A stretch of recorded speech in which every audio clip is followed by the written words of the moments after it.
ಮೇಲೆ ಕೆಳಗೆ ಬಗ್ಬೇಕಾಗಿರೋದ್ರಿಂದ ಇದನ್ನ ಮೇಲಕ್ಕೆ ಮಾಡ್ಕೊಳ್ಳೋದು, ಈ ರಬ್ಬರ್ ಹಾಕ್ಬೇಕಾಗಿರೋದು ಮತ್ತು ದಾರ ಕಟ್ಟಬೇಕಾಗಿರೋದನ್ನ ಇದು ರಬ್ಬರ್ನ ತಳ್ಳ ಅಂತದನ್ನ ಕೆಳಕ್ಕೆ ಮಾಡಬೇಕು.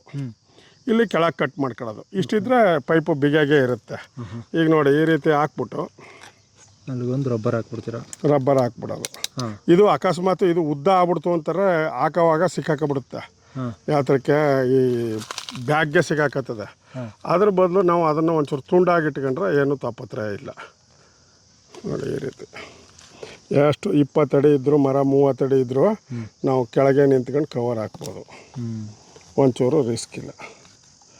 ನೋಡಿ ಈ ರೀತಿ ಹಾಕಿದ್ವಿ, ಆಯ್ತಾಯ್ತಲ್ಲ. ಈ ರೀತಿ ಹಾಕಿ ಸುಮ್ಮನೆ ಇವಾಗ ಹಿಂಗೆ ಯಾವುದೋ ಒಂದು ಕಾಯಿಗೆ ಲಾಕ್ ಮಾಡ್ತಾ ಇದ್ದೀನಿ ಅಂತಾನೆ ಲಾಕ್ ಮಾಡಿ ಈಗ ಮಾಡಿ ನೀವು ಕೈ ಹಾಕೊಳ್ಳಿ. ನಿಮ್ಮ ಕೈಯೇ ಮಾವನಣ್ಣು ಏನು ಕಚಕನಲ್ವಾ? ಏನೋ ಅನ್ನಲ್ಲ. ಓ ಹಿಂಗೆ ಲಾಕ್ ಆಗ್ಬಿಡುತ್ತಾ? ಇದೇನು ಮಣಿ ಕಿತ್ಕೊಳ್ಳೋಣ ಅಂದರೆ ಎಲ್ಲದಕ್ಕೂ ಕವರ್ ಹಾಕ್ಬಿಟ್ಟವ್ರೆ ಸರ್. ಏನು ಮಾಡ್ತಾಯಿದ್ದೀರಿ ಸರ್? ಇದು ಬ್ಯಾಗ್ ಹಾಕ್ತಾ ಇದ್ದೀವಿ. ಬ್ಯಾಗ್ ಹಾಕ್ತಾ ಇದ್ದೀರಾ? ಅಲ್ಲ ಕಿತ್ಕೊಳ್ಳೋಣ ಅಂತ ನೋಡಿದ್ರೆ ಬರೀ ಕವರ್ಗಳೇ ಕಾಣ್ತದೆ. ಹೆಂಗೆ ಏನಕ್ಕೆ ಹಾಕ್ತಿದ್ದೀರಿ? ಏನಿಲ್ಲ, ಓಕು ಪಾಕು ಅವೆಲ್ಲ ಅವು ಕಿತ್ಕೊಂಡು ತಿನ್ಬೇಕು ಅಷ್ಟೇ. ಉಳ್ಕೊ ಪಳ್ಕೊ ನಾವು ತಿನ್ಬೇಕಾ? ಚೆನ್ನಾಗಿರತ್ತು ಇದು ತಿನ್ಬೇಕಾ?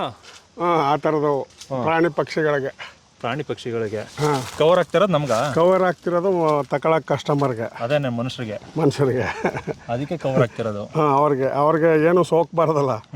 ಈ ಸಣ್ಣ ಪುಟ್ಟ ಒಂಚೂರು ಕರೆ ಆಗಿದ್ರು ಕರೆ ಆಗಿರ್ಬಾರ್ದು, ಊಜಿ ಹೊಡೆದಿರ್ಬಾರ್ದು. ಊಜಿಗೆಲ್ಲ ಟ್ರ್ಯಾಪ್ ಇಡ್ಬೋದಲ್ಲ?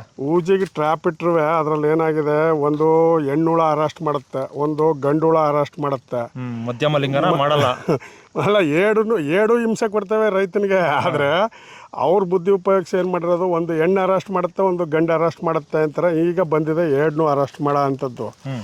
ಅವೇಡ್ರ ಮಧ್ಯೆ ಏನಾಯ್ತದ, ಅವೇಡು ಅರೆಸ್ಟ್ ಮಾಡೋವರೆಗೆ ಒಂದೊಂದು ಹಣ್ಣುಗಳನ್ನ ಹೊಡೆದು ಬಿಡ್ತವೆ. ಹೌದು. ಈಗ ಕಸ್ಟಮರು ಈಗ ಕೆಜಿ 150 ರೂಪಾಯಿ 200 ರೂಪಾಯಿ ಕೊಟ್ಟು ಹಣ್ಣು ತಗೋತಾರೆ ಎಂಡ್ ಯೂಸರ್ ಹತ್ರ. ತಗೊಂಡು ಅವರು ತಿನ್ನೋವರೆಗೆ ಏನಾಗ್ತದೆ, ಹಣ್ಣು ಉಳ್ಕಾಗ್ಬಿಟ್ಟಾಗ ಏನಾಗೋಯ್ತದೆ, ಅವರು ಪುನಃ ಫೋಟೋ ಹಾಕ್ತಾರೆ, ಸತ್ತವ್ರ ಫೋಟೋ ಹಾಕಾಗೆ. ನೋಡಿ, ಸತ್ತವ್ರ ಫೋಟೋ ಹಾಕ್ತಂಗೆ ಊರು ಮುಂದೆ ಸತ್ತವ್ರ ಫೋಟೋ ಹಾಕ್ತಾರಲ್ಲ, ಆ ರೀತಿ ನೋಡಿ ನೀವು ಮಾವನಣ್ಣು ಕೊಟ್ಟಿದ್ರಿ, 4 ಹೋಗವೆ, 3 ಹೋಗವೆ, 7 ಹೋಗವೆ, ಅರ್ಧ ಕೊಳ್ತೋಗದೆ, ಬುಡ ಹಿಂಗಾಗದೆ ಅಂತ ಫೋಟೋ ಹಾಕ್ತಾರೆ. ಈ ಮಾವನಣ್ಣು ಮಾವನಣ್ಣನ ಕಾಲಕ್ಕೆ ಏನಾಯ್ತದೆ, ಆರ್ಗ್ಯಾನಿಕಲಿ ಬೆಳೆದು ಕೊಟ್ಬಿಟ್ಟು ನಿದ್ದೆ ಮಾಡೋಂಗಿಲ್ಲ. ಸಾಯಂಕಾಲ ಆಯಿತು ಅಂದರೆ ಈಗ ಟಣ್ ಅಂತ ಮೆಸೇಜ್ ಬರ್ತಿರ್ತವೆ ವಾಟ್ಸಪ್ಲಿ. ಅವಕ್ಕೆಲ್ಲ ಉತ್ತರ ಕೊಟ್ಟು ಬೇಜಾರಾಗೋಯ್ತದೆ. ಏನೋ ಈ ಫ್ರೂಟ್ ಫ್ಲೈ ಆನ್ಸರ್ ಮಾಡೋಕ್ಕೆ. ಅದ್ರ ಬದಲು ಇದು ಒಂಚೂರು ರಿಸ್ಕು. ಏನೋ ಪ್ರತಿಯೊಂದು ಹಣ್ಣಿಗೂ ಕ್ಯಾಪ್ ಹಾಕೋದು. ಹೌದು. ಈಗ ಒಂದು ಕ್ಯಾಪ್ಗೆ ಹೆಚ್ಚು ಕಡಿಮೆ ಲೇಬರು ಇದು ಎಲ್ಲದರಿಂದ 2.5 ರೂಪಾಯಿ 3 ರೂಪಾಯಿ ಬಿದ್ಕತ್ತದೆ. ಇದೇನು ಇದು ಒಂದು ಕ್ಯಾಪು ಫಸ್ಟ್ ದಿವಸ ಕೆಜಿ ಲೆಕ್ಕದಲ್ಲಿ ಕೊಟ್ಟ, 2ನೇ ಸತಿ ಕೆಜಿ ಲೆಕ್ಕದಲ್ಲಿ ಕೊಡಲ್ಲ ಸರ್. ಇದು ಕವರ್ ಲೆಕ್ಕ ಅಂದ್ಬಿಟ್ಟು 60 ರೂಪಾಯಿ 65 ರೂಪಾಯಿ ಹಿಂಗೆ ಕೊಡ್ತಾರೆ. ಮಾಮೂಲಿ ಮುಯ್ ಕವರ್ ಇದ್ದಂಗೆ, ಮಾಮೂಲಿ ತಾಂಬೂಲದ ಕವರೇ ಇದು. ಅದರಲ್ಲಿ ಒಂಚೂರು ತೆಳುವಾಗಿರೋದು ತಗೋಬೇಕು. ಗಟ್ಟಿಯಾಗಿರೋದು ತಗೊಬಿಟ್ರೆ ಏನಾಗಲ್ಲ, ನೀರು ಕೆಳಗೆ ಬೀಳಲ್ಲ ಮಳೆ ಹೋದಾಗ. ತೆಳುವಾಗಿರೋದು ತಗೊಂಡ್ರೆ ಏನಾಗುತ್ತೆ, ಆರಾಮ್ಸೆ ಎಪ್ಪಟ್ಟಿ ಮಳೆ ಹೋದ್ರು ಸರಿ ಕೆಳಗೆ ಬಂದ್ಬಿಡುತ್ತೆ. ಈಗ ನೀವು ಅಪಾರ ಎರಡಕ್ಕೂ ಒಂದೇ ಸಲ ಹಾಕ್ತೀರಾ? ಎರಡಿದ್ರೆ ಎರಡಕ್ಕೂ ಕೂತ್ಕತ್ತೆ. ನೋಡಿ ಹೆಂಗೆ ಕೂತ್ಕತ್ತವೆ. ನೀವು ಹಾರ್ವೆಸ್ಟ್ ಮಾಡಂಗಿದ್ದೀರಿ? ಒಂದು ಹಾರ್ವೆಸ್ಟೇ ಮಾಡಿದ್ರಿ? ಹಾರ್ವೆಸ್ಟ್ ಆಗೋಯ್ತು, ಹೋಗ್ಲಿ ಬಿಡಿ, ಇನ್ನೇನು ಮಾಡೋಕ್ಕಾಗಲ್ಲ. ಒಂದಕ್ಕೊಂದು ಈಸಿಯಾಗಿ ಕೂತ್ಕತ್ತೆ, ಒಂದಕ್ಕೊಂದು ಈಸಿಯಾಗಿ ಕೂತ್ಕತ್ತೆ. ಎರಡಾದಾಗ ಈ ಥರ ಆಯ್ತವೆ. ಮೇಲಕ್ಕೆಲ್ಲ ಹಿಂಗೆ ಹಾಕ್ತೀರಾ ನೀವು? ಈ ಥರ. ಇದು ಭಾರಿ ಸುಲಭ ವಿಧಾನ. ಇದೇನು ವಿಧಾನ ಇದು? ಇದು ನಾವು ಯೂಟ್ಯೂಬಲ್ಲಿ ಒಂದು ಸಿಸ್ಟಮ್ ನೋಡಿದ್ವಿ ಥೈಲ್ಯಾಂಡ್ದು. ಅದಕ್ಕೆ ಆಲ್ಟರ್ನೇಟಿವ್ ಆಗಿ ನಾವು ಅಲ್ಲಿ ಥರ ಸ್ಪ್ರಿಂಗು ಅವೆಲ್ಲ ಇರಲಿಲ್ಲ. ಸೊ ಈಗ ನಾವು ನಮ್ಮದೇ ಆದ ಮೆಥಡಲ್ಲಿ ಒಂದು ಮಾಡ್ಕೊಂಡ್ವಿ.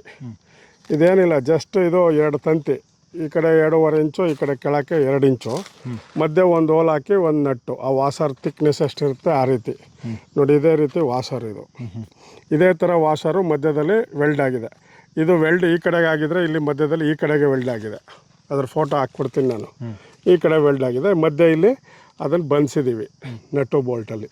ಸೊ ಈ ಕಡೆಗೆ ದಾರ ಹಾಕಿ ಇಲ್ಲೊಂದು ರಬ್ಬರ್ ಹಾಕಿ ಅಥವಾ ಸ್ಪ್ರಿಂಗ್ ಹಾಕಿ ಮಾಡ್ಕೋಬೋದು. ಇದನ್ನು ಇಲ್ಲೊಂದು ಹೋಲ್ ಮಾಡಿ ನೆರಳು ಈ ಕಡೆ ಈ ಕಡೆ ನೋಡಿ ಇಲ್ಲೊಂದು ಹೋಲ್ ಮಾಡಿದ್ದೀವಿ. ಹೋಲ್ ಮಾಡಿ ಇಲ್ಲಿಂದ ಈ ಸ್ಪ್ರಿಂಗಿಗೆ ಇದಕ್ಕೆ ಕಟ್ಟೋದು. ಇದು ನೋಡಿ ಈ ರೀತಿ ಕೆಲಸ ಮಾಡುತ್ತೆ. ರಬ್ಬರ್ ರೀತಿ. ಈಗ ನೋಡಿ ಈಗ ಎದ್ದ ತಕ್ಷಣ ಇದಕ್ಕೆ ರಬ್ಬರು. ಇದು ನೋಡಿ ಇದು ತಂತಿನ? ಹಾಂ, ಇದು ತಂತಿ. ಜಸ್ಟ್ 12 ಗೇಜ್ ತಂತಿ. ಇದು 12 ಗೇಜು 10 ಗೇಜು ತಂತಿ. ಸೊ ಇದು ಮೇಕೆ ಕೆಳಕ್ಕೆ ಆಳಕ್ಕೆ ಇಲ್ಲಿ ಕಟ್ ಮಾಡ್ಕೊಂಬಿಡೋದು. ಏನೋ ಪೈಪ. ಇದೊಂದು C P V C pipe. ಇಲ್ಲಿ ನೋಡಿ ಮೇಲೆ ಈ ಥರ ಕಟ್ ಮಾಡ್ಕೊಬಿಡೋದು. ಆ ತಂತಿ ಈಗ 2 mm 2.5 mm ಇದ್ರೆ 3 mm ಹೋಲ್ ಮಾಡಿಬಿಡೋದು. ಇದು ಈ ಕಟಿಂಗ್ ಮಿಷಿನ್ ಅದಲ್ಲ, ಅದರಲ್ಲಿ ಹೊಡೆದ್ಬಿಟ್ರೆ ಟೈಟ್ ಆಗೋಯ್ತದೆ. ಇದು ಹಂಗೆ ಮಾಡ್ಕೊಳ್ಳೋದು. ಇದು ಇಲ್ಲಿ ಇದು ಕೆಳಕ್ಕೆ ಬಗ್ಬೇಕು, ಇದು ಕೆಳಕ್ಕೆ ಬಗ್ಬೇಕು, ಇದು ಮೇಲೆ ಕೆಳಗೆ ಬಗ್ಬೇಕಾಗಿರೋದ್ರಿಂದ ಇದನ್ನ ಮೇಲಕ್ಕೆ ಮಾಡ್ಕೊಳ್ಳೋದು. ಈ ರಬ್ಬರ್ ಹಾಕ್ಬೇಕಾಗಿರೋದು ಮತ್ತು ದಾರ ಕಟ್ಟಬೇಕಾಗಿರೋದನ್ನ ಇದು ರಬ್ಬರ್ನ ತಳ್ಳ ಅಂಥದನ್ನ ಕೆಳಕ್ಕೆ ಮಾಡಬೇಕು. ಇಲ್ಲಿ ಕೆಳಗೆ ಕಟ್ ಮಾಡ್ಕೊಳ್ಳೋದು. ಇಷ್ಟಿದ್ರೆ ಪೈಪು ಬಿಗಿಯಾಗೇ ಇರುತ್ತೆ. ಈಗ ನೋಡಿ ಈ ರೀತಿ ಹಾಕ್ಬಿಟ್ಟು ಅಲ್ಲಿಗೊಂದು ರಬ್ಬರ್ ಹಾಕ್ಬಿಡ್ತೀರಾ? ರಬ್ಬರ್ ಹಾಕ್ಬಿಡೋದು. ಇದು ಅಕಸ್ಮಾತ್ ಇದು ಉದ್ದ ಆಗ್ಬಿಡ್ತು ಅಂತಾರೆ, ಹಾಕೋವಾಗ ಸಿಕ್ಕಾಕೊಬಿಡುತ್ತೆ. ಯಾತ್ರಕ್ಕೆ ಈ ಬ್ಯಾಗ್ಗೆ ಸಿಕ್ಕಾಕತ್ತದೆ. ಅದ್ರ ಬದಲು ನಾವು ಅದನ್ನು ಒಂಚೂರು ತುಂಡಾಗಿಟ್ಕೊಂಡ್ರೆ ಏನೂ ತಾಪತ್ರೆ ಇಲ್ಲ. ನೋಡಿ ಈ ರೀತಿ ಎಷ್ಟು 20 ಅಡಿ ಇದ್ದರೂ ಮರ 30 ಅಡಿ ಇದ್ದರೂ ನಾವು ಕೆಳಗೆ ನಿಂತ್ಕೊಂಡು ಕವರ್ ಹಾಕ್ಬೋದು. ಒಂಚೂರು ರಿಸ್ಕ್ ಇಲ್ಲ. ನೋಡಿ ಈ ರೀತಿ ಹಾಕಿದ್ವಿ, ಆಯ್ತಾಯ್ತಲ್ಲ. ಈ ರೀತಿ ಹಾಕಿ ಸುಮ್ಮನೆ ಇವಾಗ ಹಿಂಗೆ ಯಾವುದೋ ಒಂದು ಕಾಯಿಗೆ ಲಾಕ್ ಮಾಡ್ತಾ ಇದ್ದೀನಿ ಅಂತಾನೆ ಲಾಕ್ ಮಾಡಿ ಈಗ ಮಾಡಿ ನೀವು ಕೈ ಹಾಕೊಳ್ಳಿ. ನಿಮ್ಮ ಕೈಯೇ ಮಾವನಣ್ಣು ಏನು ಕಚಕನಲ್ವಾ? ಏನೋ ಅನ್ನಲ್ಲ. ಹಿಂಗೆ ಲಾಕ್ ಆಗ್ಬಿಡುತ್ತಾ? ಹಾಂ, ಹಿಂಗೆ ಲಾಕ್ ಆಗುತ್ತೆ ನೋಡಿ. ಹೆಂಗಿದೆ ಈ ರಬ್ಬರ್ ಗಟ್ಟಿಯಾಗಿ ಕೂತಿರುತ್ತಾ? ಹಾಂ, ರಬ್ಬರ್ ಗಟ್ಟಿಯಾಗಿ ಕೂತಿರುತ್ತೆ. ಇದು ನನ್ನ ಕೈ ಏನೋ ಹಿಂಗಿದೆ, ಇಷ್ಟು ದಪ್ಪ ಇದೆ. ಅಲ್ಲಿ ಸಣ್ಣ ಕಾಯ್ತಾ. ಈ ರಬ್ಬರು ನೋಡಿ ಈಗ ಅದ್ರ ಥಿಕ್ನೆಸ್ ಎಷ್ಟಿದೆ? ರಬ್ಬರು ಅರ್ಧ ಇಂಚ್ ಥಿಕ್ನೆಸ್ ಇರುತ್ತೆ. ಅಲ್ಲಿ ಈ ಸ್ಟ್ಯಾಂಡರ್ಡ್ಗೆ ಹೋಗಿ ಕೂತ್ಕೊಳ್ಳುತ್ತೆ. ಅರ್ಥ ಆಯ್ತಲ್ಲ. ಇದ್ರಲ್ಲೇನು ಒಳಕ್ಕೆ ಹೋಗೋ ಅಂಥ ಚಾನ್ಸಸ್ ಇರೋಲ್ಲ. ಮಳೆ ಹೋದಾಗ ನೀರು ಹೋಗೋ ಚಾನ್ಸಸ್ ಇರುತ್ತೆ ಹೊರತು ಬೇರೇನೋ ಸಾಧ್ಯತೆಗಳಿಲ್ಲ. ಓಕೆ. ಒಂದೊಂದು ಸತಿ ಏನಾಯ್ತೆ, ಕಡೆ ಹಂಚುಗಳು ಇವೆಲ್ಲವೇ ಆ ಕಡೆ ಈ ಕಡೆ ಆಗಿ ಕಳ್ಕೊತವೆ. ಅವು ಇದ್ದೇ ಇರುತ್ತೆ, ಪ್ಲಸ್ ಆರ್ ಮೈನಸ್ ಇದ್ದೇ ಇರುತ್ತೆ. ಅವು ಸರಿ ಮಾಡ್ಕೋಬೇಕು. ಅವು ಆ ಥರದವನ್ನ ಮತ್ತೆ ಕಳ್ಕೊಂಡು ಮತ್ತೆ ಹಾಕ್ಬೇಕು. ಈಗ ನೋಡಿ ಇದು ಒಟ್ಟು ಅರೆಸ್ಟ್ ಚೆನ್ನಾಗಿ ಆಯ್ತದೆ. ಇದು ಮೇಲ್ಗಡೆ ಇದೇನಾಗಿರುತ್ತೆ, ಅತಿ ಈಗ ನಾವೇನು ಮಾಡಬೇಕಾಗಿತ್ತು, ಈ ರಬ್ಬರು ನಿಮಗೆ 2 ತಿಂಗಳು ಮೊದಲೇ ಹಾಕ್ಬಿಡೋಕ್ಕಾಗಲ್ಲ. ಓಕೆ. ಬಿಸಿಲಲ್ಲಿ ಒಣಗಿಬಿಟ್ರೆ ರಬ್ಬರ್ಗಳು ಕಟ್ಟಾಗೋಯ್ತವೆ. ಈಗ ನಾವು ಮಾವಿನ ಹಣ್ಣಿಗೆ ಇನ್ನೊಂದು 20 ದಿವಸ 1 ತಿಂಗಳಲ್ಲಿ ಕುಯ್ಬೇಕು ಅನ್ನೋ ರೀತಿಲಿ ಹಾಕಿದ್ರೆ ಸಾಕು. ಈ ಫ್ರೂಟ್ ಫ್ಲೈ ಅರೆಸ್ಟ್ ಆಗೋದು ಯಾವಾಗ ಅಂತ, ಏನು ಕಡಿಯೋದು ಯಾವಾಗ ಅಂತಂದರೆ ಲಾಸ್ಟ್ ಇನ್ನೊಂದು 15 days 10 days ಅಂದಾಗ ಇವು ಅಟ್ಯಾಕ್ ಮಾಡೋದು. ನೋಡಿ ಫಸ್ಟು ರಬ್ಬರ್ ಹಾಕೊಂಬಿಡ್ಬೇಕು. ತಂತಿ ಮೇಲೆ ಕೂತಿರ್ಬೇಕು. ಇದು ತಂತಿ ಮೇಲೆ ಕೂತಿರ್ಬೇಕು. ಆಮೇಲೆ ಇದು ಹಾಕ್ಬೇಕು. ಯಾಕಂದರೆ ಪ್ರತಿ ಮರಕ್ಕೂ ಈಗ ಇದು ಬಂದಿದೆಯಲ್ಲ, ಅದನ್ನು ಹಾಕೋದು ಕಷ್ಟ.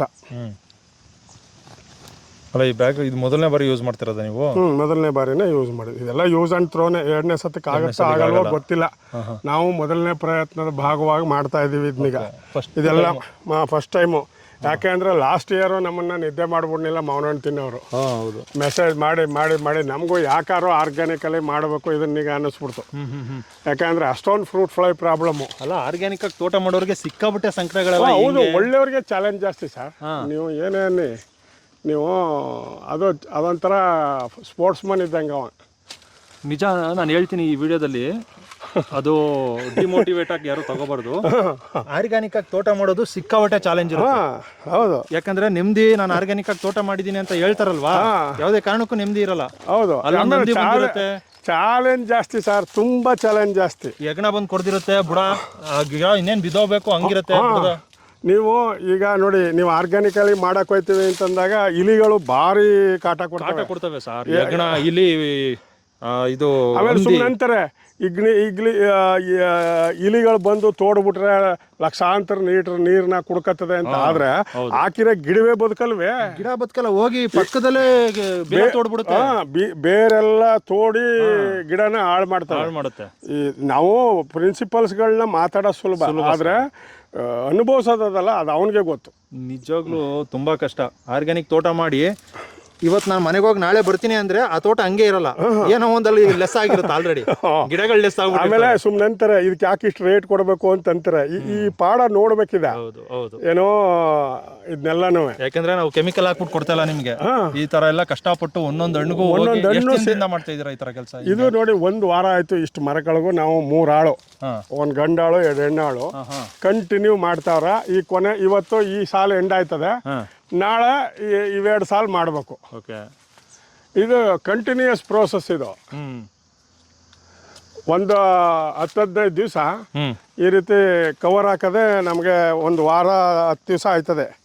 ಈಗ ನಾನು ಹೋದ ವರ್ಷದ ಹಿಂಸೆಗೆ 100 ದಶೇರಿನಿಗೆ ತೆಗಿಸೇಬಿಟ್ಟೆ. ಯಾಕೆ? ಚೆನ್ನಾಗಿತ್ತಲ್ಲ ಅದು, ವೆರೈಟಿ ಚೆನ್ನಾಗೇ ಇತ್ತು. ನಾನು ಈ ಫ್ರೂಟ್ ಫ್ಲೈಗೆ ಏನು ಆನ್ಸರ್ ಇಲ್ವಲ್ಲ. ಈಗ ನಮ್ಮ ಹತ್ರ ಏನಾಗಿದೆ, ಸುತ್ತಮುತ್ತ ತರಕಾರಿ ಬೆಳೆಯವ್ರು ಜಾಸ್ತಿ ಆಗ್ಬಿಟ್ರೆ, ಕಲ್ಲಂಗಡಿ ಬೆಳೆಯವ್ರು ಜಾಸ್ತಿ ಆಗವ್ರೆ. ಸೊ ಇದರಿಂದ ಏನಾಯ್ತದೆ, ಫ್ರೂಟ್ ಫ್ಲೈ ಸೀಸನ್ಗೆ ಬತ್ತಿತ್ತು. ಈಗ ಸೀಸನ್ ಫಾಸನ್ ಏನೂ ಕಾಣಿ, ಎಲ್ಲ ಟೈಮಲ್ಲೂ ಟೊಮೊಟೊ ಹಣ್ಣು ಎಲ್ಲ ಟೈಮಲ್ಲೂ ಅವಕ್ಕೆ ಊಟ ಸಿಗ್ತಿರೋದ್ರಿಂದ ಅವು ಎಲ್ಲ ಟೈಮಲ್ಲೂ ತನ್ನ ಸಂತಾನೋತ್ಪತ್ತಿನಿಗೆ ಮಾಡ್ಕೋತವೆ. ಹೌದು. ಸೊ ಸಂತಾನೋತ್ಪತ್ತಿ ಮಾಡ್ಕೊಳ್ಳೋದ್ರಿಂದ ಏನಾಯ್ತದೆ, ನಾವಿಲ್ಲಿ ಮಾವಿನ ಹಣ್ಣು ಕರೆಕ್ಟಾಗಿ ಇಲ್ಲಿ ಹಣ್ಣು ಬಂತು ಅನ್ನೋ ಟೈಮಲ್ಲಿ ಅವು ಬಂತು ಅಂದರೆ ನಾವು ಕಸ್ಟಮರ್ಗೆ ಆನ್ಸರ್ ಮಾಡೋಕ್ಕಾಗಲ್ಲ. ಹೌದು. ಹೆಂಗದ ಅಂತಂದರೆ, ಈಗ ಅಲ್ಲಿ ತಗೊಂಡು ಮಾರೋನು ಏನು ಮಾಡ್ತಾನೆ, ನಾವು ನೇರವಾಗಿ ಈಗ ಕೊಡೋಕ್ಕಾಗದೇ ಇರೋದಕ್ಕೆ ಅವು ಕಸ್ಟಮರ್ ಸೇಫ್ಟಿನಿಗ ಅಲ್ಲಿ ಮಾರೋರು ನೋಡ್ತಾರೆ. ಇಲ್ಲಿ ಬೆಳೆಯವನ ಕತೆ ಯಾರೂ ನೋಡೋರಿಲ್ಲ, ಎಲ್ಲ ಆತವು. ಇದೇನಿದ್ರು ಅಂದರೆ ಸಣ್ಣ ಪ್ರಮಾಣದಲ್ಲಿ ಏನಾದ್ರು ಇತ್ತು, 1 ಎಕರೆ 2 ಎಕರೆ ಇದ್ದು ಮಾಡ್ತೀವಿ, ನಾವೇ ಹೋಗಿ ನೇರ ಮಾರಾಟ ಮಾಡ್ಕೊತೀವಿ ಅನ್ನೋರು ಸರಿ. ದೊಡ್ಡ ಮಟ್ಟದಲ್ಲಿ ಏನಾದ್ರು ಇತ್ತು ಅಂದರೆ ನಾನು ಅದಕ್ಕೆ 200 ಗಿಡ ನಾನು ಮೇಂಟೈನ್ ಮಾಡೋಕ್ಕಾಗಲ್ಲ, ನಾನೇ ನೇರ ಮಾರಾಟ ಮಾಡೋಕ್ಕಾಗಲ್ಲ ಅಂತ ನಾನು ತೆಗೆದುಬಿಟ್ಟು, ನಮಗೆ ಎಳ್ನೀರಿಗೆ ತುಂಬ ಡಿಮ್ಯಾಂಡ್ ಇದೆ. ಸೊ ಹಾಗಾಗಿ ನಾನು D-20 ತೆಂಗು ಹಾಕೊಂಬಿಟ್ಟೆ.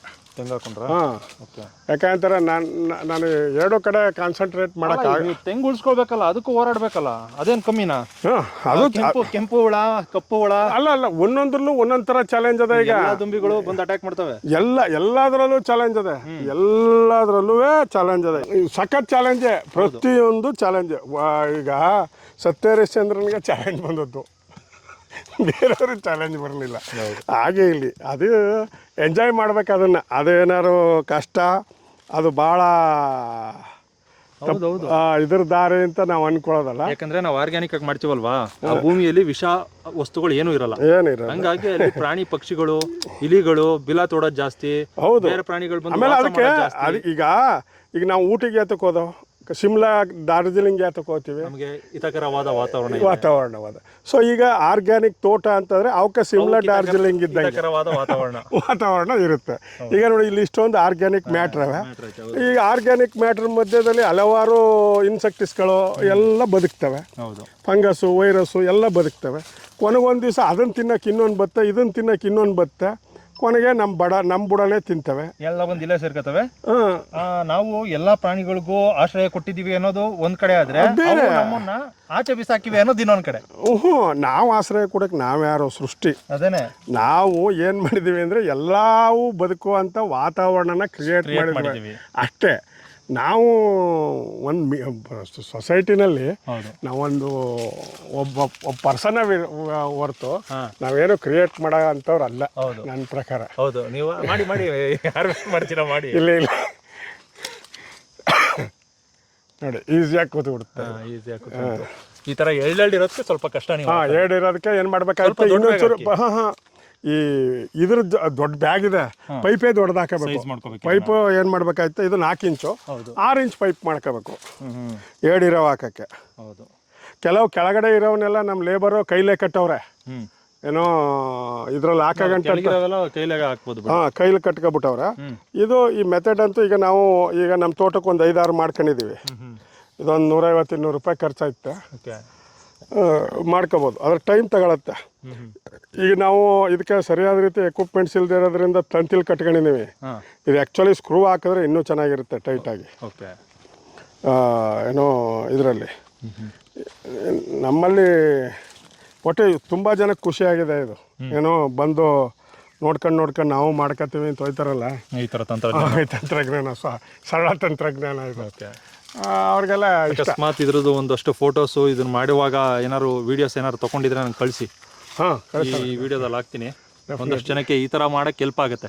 ಮಾವಿನ ತೋಟ ಇರೋರಿಗೆ, ಮಾವಿನ ತೋಟ ಇಡೋರ್ಗಂತೂ ಖಂಡಿತ ಹೆಲ್ಪ್ ಆಯ್ತೆ. ಆಮೇಲೆ ಒಂದು ಹಣ್ಣು ಹೋಗಲ್ಲ ಸರ್. ಓಕೆ. ಏನೋ ಈ ಹಣ್ಣು ಕೊಟ್ಟರೆ ಕಂಪ್ಲೇಂಟ್ ಇಲ್ಲ, ಮತ್ತು ಹಣ್ಣಿನ ಕಲರು ಸೈಜು ಎಲ್ಲ ಚೇಂಜ್ ಆಗುತ್ತೆ, ಡಿಫ್ರೆಂಟ್ ಆಗಿರುತ್ತೆ ಓಕೆ. ಏನೋ ಇದರಲ್ಲಿ. ಬಟ್ ಏನು ಅಂತಾರೆ ಇದು ಇಷ್ಟು ಕೆಲಸ ಮಾಡಬೇಕಲ್ಲ, ಅದೊಂದೇ ದೊಡ್ಡ ಕೆಲಸ. ಹೌದು.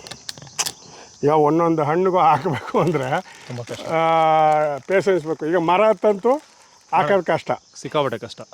ಮರ ಹತ್ತಿ ತುದಿಗಳಿಗೆ ಹೋಗಿ ಹಾಕ್ಬೇಕಲ್ವಾ, ತುದಿಗಳಿಗೆ ಹೋಗಿ ಹಾಕೋದು ತುಂಬ ಚಾಲೆಂಜು. ಯಾಕಂದರೆ ಮರ ಗಟ್ಟಿ ಇರಲ್ಲ, ಮುರಿದೋಯ್ತದೆ. ಹೌದು.